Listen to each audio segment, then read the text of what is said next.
Hi, 3301 peeps. Here with the Friday video, and I believe it's week 10. And I've been asked a number of questions about the resumes, and I wanted to get in with this, into it a little bit.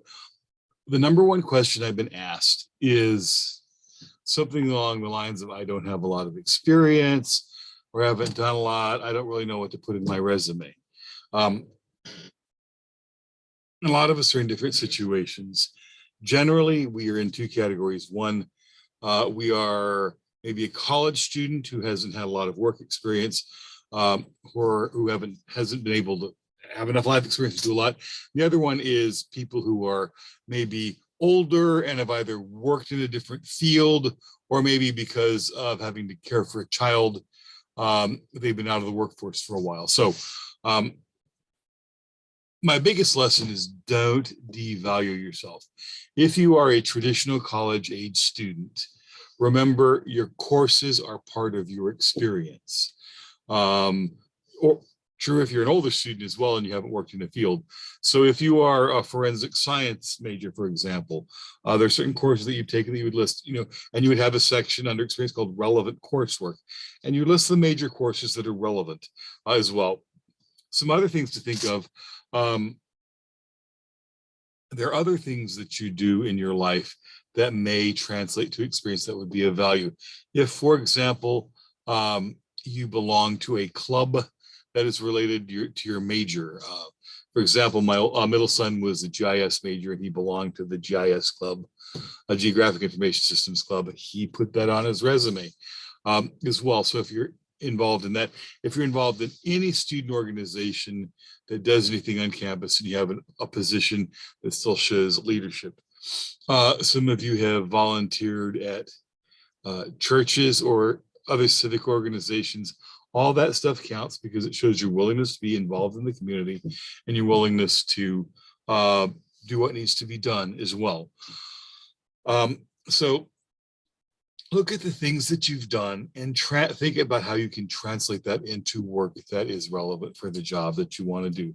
Because in almost any job, you have to show up on time, you have to maintain some kind of records, you have to interact with people and have some kind of customer relations, human relations, resolve complaints, resolve issues, take phone calls, record messages.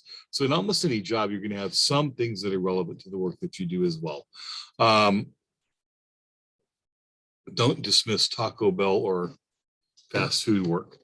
And I keep on using my son as an example because he used our career services at TAM-UCC, and he had been using the resume he got from high school unbeknownst to me, and he was not getting any internships. He wasn't getting any work, and he was in a major that required an internship to graduate, and he was coming up on the end of his last year of his college, actually his fifth year, second senior year, and still hadn't had an interview. And I said, let me look at your resume.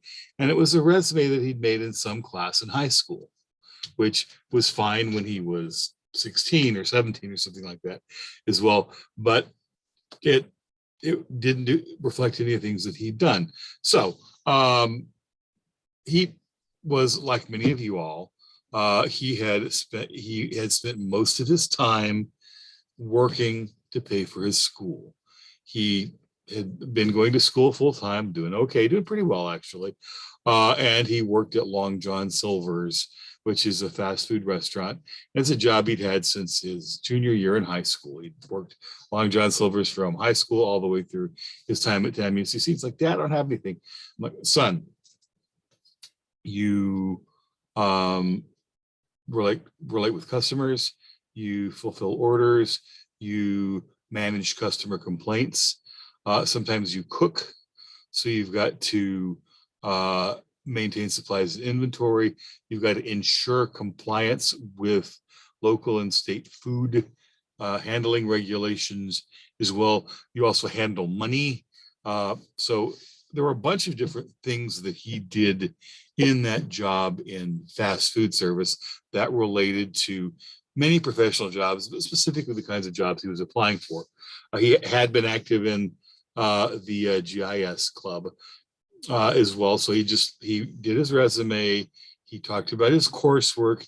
he talked about the experience that he had doing fast food work in terms of professional skills that would translate to the professional workplace. And he listed the club that had been in, and he was also did some work at the church that we attended.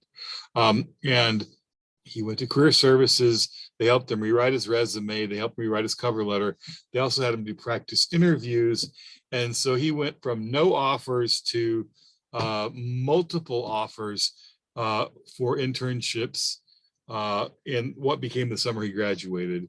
And he got an offer for an internship in Houston. Fortunately, I had an aunt in Houston he was able to stay with. And when he completed this internship, he got offered a full-time job that was making at age 22, 23, nearly as much as I was making as a professor.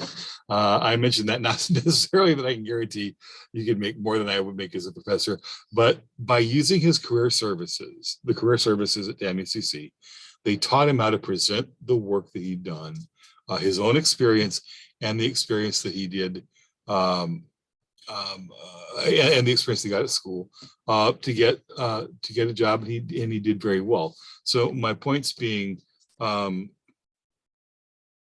your coursework or your experience, the other organizations that you work with in town or on campus are experience, and if you have a job and do it, there are skills that you can take from that job and present honestly. You always want to be honest in a resume.